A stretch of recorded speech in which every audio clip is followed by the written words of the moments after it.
little bit of final steps. So all of you, I think, are up to this stage where you've got your Photoshop file, which is just slightly larger than the InDesign file. So you're creating an InDesign file, print, and we're choosing A3, measuring in millimetres, and we're just making sure that we're adding that 3mm bleed all round.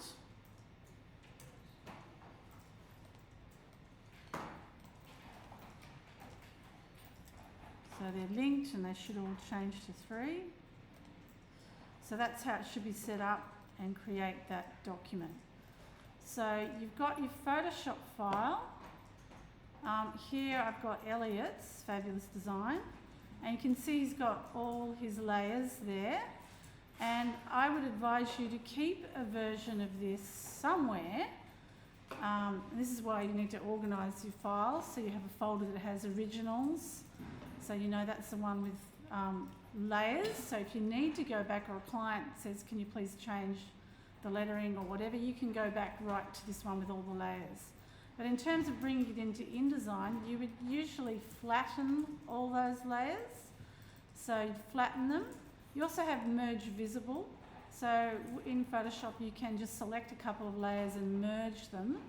But for this one, we're just flattening it. It will come into InDesign with all those layers as well, so you could leave it like that. But normally we would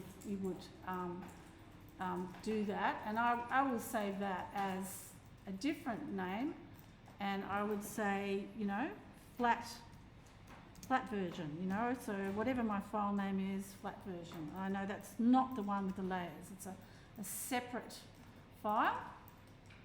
So I'm going to just shove that in somewhere. Just put it in there. Okay, so I know this is my flat version. So we're bringing this into that InDesign file.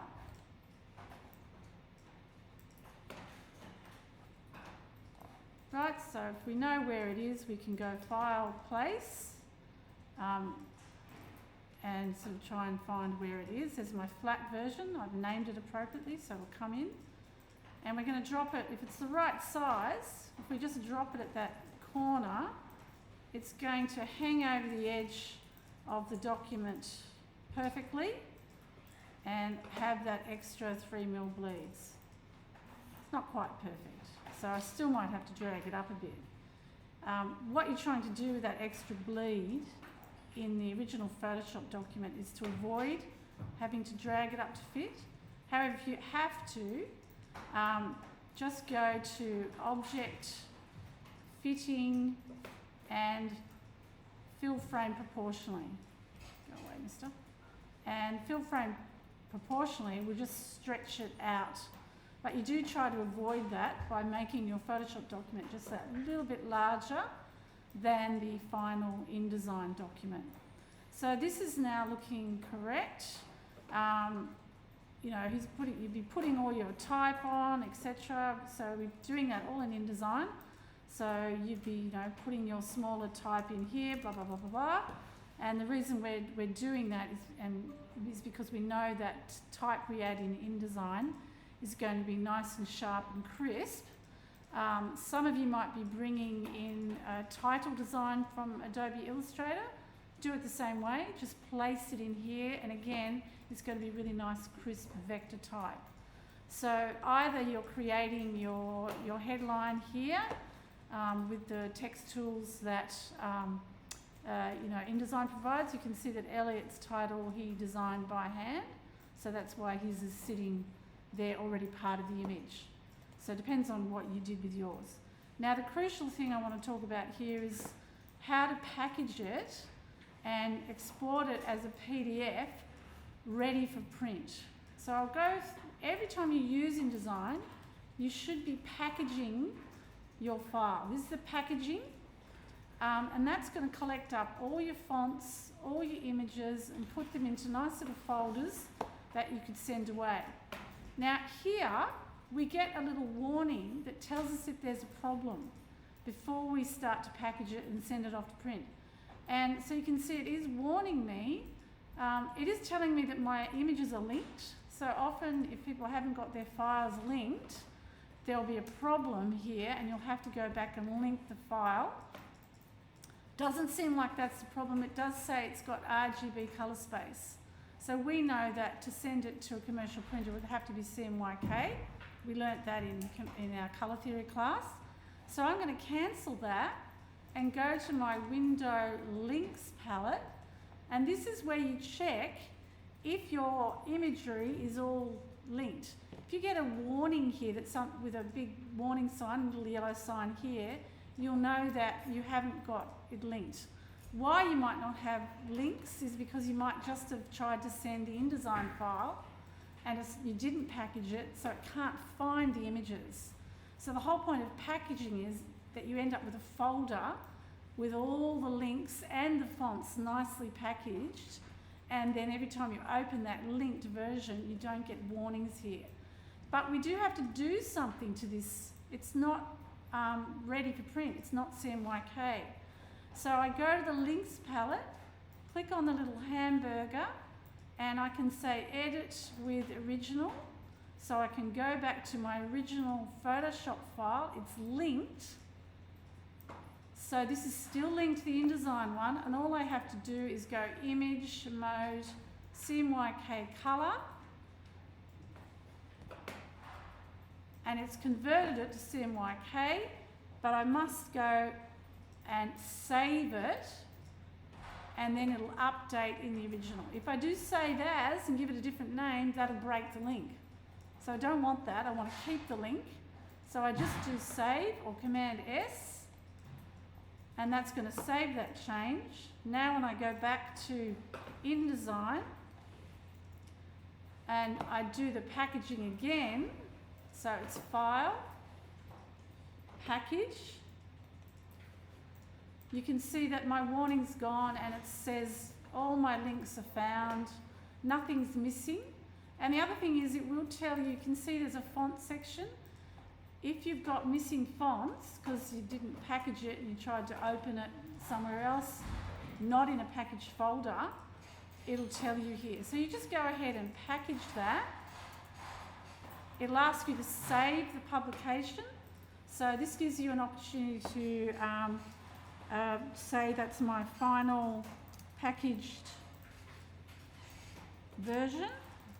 I'm just giving it a really obvious name, and I'm saving it in documents. And you can see we're telling it to copy the fonts, copy linked images, and update graphic links in the package. It says include IDML and include a PDF print. So the include IDML is a really good idea. IDML is a format that will open in older versions of InDesign. So IDML is great if you want to send it to someone, they've got an older version or a newer version. IDML version will open in any InDesign version at all. So then you just say package, and notice that it does give you some select high quality print, and sometimes the printer would tell you to use a particular one of these, and the smallest file size would be something you want to send to by email. So even at this point you could create a PDF for emailing to a client. So, but we want to keep it high quality print or press quality. Those are going to be really high quality ones. We go ahead and package it. It does warn you that if you're trying to copy you've got fonts you didn't license, then they won't get copied. So sometimes people get very frustrated that they'll tell me packaging didn't work, it didn't bring this font. It's probably because you didn't have a license for it. So that's something to think about. And it's also why with headline type, even in InDesign, you can outline the font and it no longer looks for it. So if you are having a problem with a font not copying, your last resort is to go back to the InDesign file and outline the font. So I'll show you where that is in a minute. But let's just go through, okay. It's creating that folder. It's done it. Now I'll go and look at that folder. which is in my documents. I've got final packaged version, and notice it has my link. Now if I didn't really use any fonts, so it's not giving me fonts, but let's look at Elliot's one. You can see Elliot's one, he's done it properly. He has both the images, he has the SEC logo, and he has the image, and it's sucked them all up into that folder. So if you've placed images from a range of different places, maybe one was on your USB or an external hard drive, one's on the desktop, one's sitting in downloads, it doesn't matter, it'll find them and pull them into this folder for you. So it's a fantastic function that you should use all the time when you're working with InDesign. Okay, you can see it's also got the document fonts. So this is super important. So this document, if I keep opening it and working on it from within this package folder, it won't keep asking me to find these fonts. So that'll save you a lot of grief, because InDesign, if you just send somebody the InDesign file, it won't find the fonts, it'll have images missing, because InDesign is an assembly program. It doesn't actually have those fonts or those images. It has links to them. So you might think you've got a complete document and you try to give it to someone and they open it and it's got big square pink boxes all over it because all these fonts are missing, and sometimes even just grey boxes where the images should be. So you do have to understand that InDesign works quite differently to Photoshop and Illustrator. It does not have those fonts, all those images. It just has links to them. So you must package. It has made an automatic PDF, and I'll open that, not in preview. I've got to actually open it in Acrobat to see what I've really got. Now when I look at that automatic PDF, unfortunately it hasn't done anything with the bleed.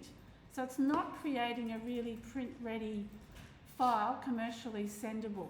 So what you still have to do in most instances is go File, Export,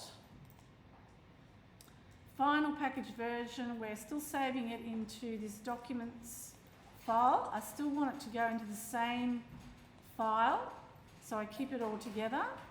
So I want to find that folder, my Poster Final folder. I want to make sure it goes into that packaged folder. So I'll put it back into Elliot's one. And it's Adobe PDF Print. So you've gone File, Export, Adobe PDF Print, and as soon as you hit Save, you'll get these options. So you are creating your print-ready version. So you will need to go to Marks and Bleeds, and notice it says Print Preset, and again, sometimes printers would tell you to use one of these in particular. High quality or press is usually fine. If you've got to email a version of this to a client, then you might go smallest file size. But normally, you want to keep this high quality or press quality print. Output, we'll look at that in a minute, but this is the crucial thing. Marks and bleeds, we want all printers' marks, and we want, very importantly, to use document bleed settings. So at this point, it'll pick up on those 3mm bleeds and include them in the document, and you say Export, and then you go off and have a look at that file, and it should be a print ready. We'll open Elliot's one, he's done it correctly, and look at that. You can see now that the printer would know where to trim this poster. They would trim that bleed right off. So they've got giant guillotines that go through, preset, and they'll just go through and trim that to the sides. If you don't include that bleed, because these are large trimming machines, if your artwork only went directly to the edges, there's a very high chance you get a white line along the edge. You get a little bit of this outside area being trimmed with it. So it's very important that you add that extra bleed on everything you send from InDesign if it goes directly to the edge. You must do that. Notice also that it's turned on printer's marks. So printer's marks, you see these coloured bars, and the printer will use that to check things like the ink coverage, the ink density, and they'll look at it in detail to see how these colours are performing. And crucially, you can see you get the little registration target. Now, CMYK printing produces a cyan, magenta, yellow and black plate. They all have to line up. They can't line up if they don't have registration marks on them. So it's really important that you learn to do this process. You can see there are 4 registration marks, 2 at the side, 1 at the top, and so on. And now it's ready to go. And you might notice that, you might not see it on the screen, but I can see that the colours here are slightly duller than the colours that Elliot had in the original Photoshop file. And from our colour theory class, we understand why, because CMYK has a much smaller range of colours. It's only those printable colours. And that's why, as you start to plan projects, you should always keep the original RGB file with the layers so that you can go back to it and you can prepare that for output for a website, for example. So you should always have at least 2 folders with originals that are in RGB and have all their layers, and then another set which you might have flattened and it's ready for, it's been clipped in terms of clipping the colours because you've converted it to CMYK. You might call that print ready, and you keep that very separate to the originals. And that way you can always use your work for both print and screen, and you'll have the vibrant colours. So sometimes to get back those vibrant colours, you might need to go to the original Photoshop document once it's converted to CMYK, and you might feel like, it's lost a little bit because I've converted it. As soon as I convert it to CMYK, I have less colours. So sometimes you might revisit that file and re-brighten the colours up a little bit. So I'm just playing with the levels a little bit. I can go in great detail. I could play around in selective colour and just look at those reds again and think, well, maybe I will take a little bit of black out because they're going a bit dull, and maybe I'll pop up the magenta and the yellow and just intensify it as much as I possibly can, even while it's in CMYK mode. Because we know we've lost some colours, and it's important from this one to keep the red really bright, as bright as we can do. So you might notice when I flip back to the InDesign file that it is a little bit duller. You can see there's a difference because we're losing colours. So again, if you do make any changes back there, do it to the linked version. So that means in your InDesign document, you're going back through this links palette and going edit original with Photoshop. And this is the version I would be adjusting just slightly, maybe giving it a bit more contrast and a bit more brightness while it's in CMYK mode, and then I just save it. I only save it. I don't do save as. Okay, because save as and give it a new name, you're going to destroy the link. So I just save it. It's going to update in InDesign, and if we're lucky, it'll just brighten it a little bit before we go and make that final PDF. So it is important that at this point you are applying what you've learned in colour theory. You understand that RGB version is going to be much brighter than the CMYK, but that doesn't mean while you're in CMYK mode you can't just do a bit more image editing to get it as bright as you possibly can to try and match the screen version. And that's it, folks. That's all you need to do. And then you're handing in that packaged InDesign file. You can upload it to the Moodle. You will need to compress it to make it, to hand it in. If you have trouble with that, at least give me that print version, the version with to show me that you've been able to add those printer's marks in. So I'm saving this tutorial. I'll put it on the Moodle so you can play. There are a number of steps again.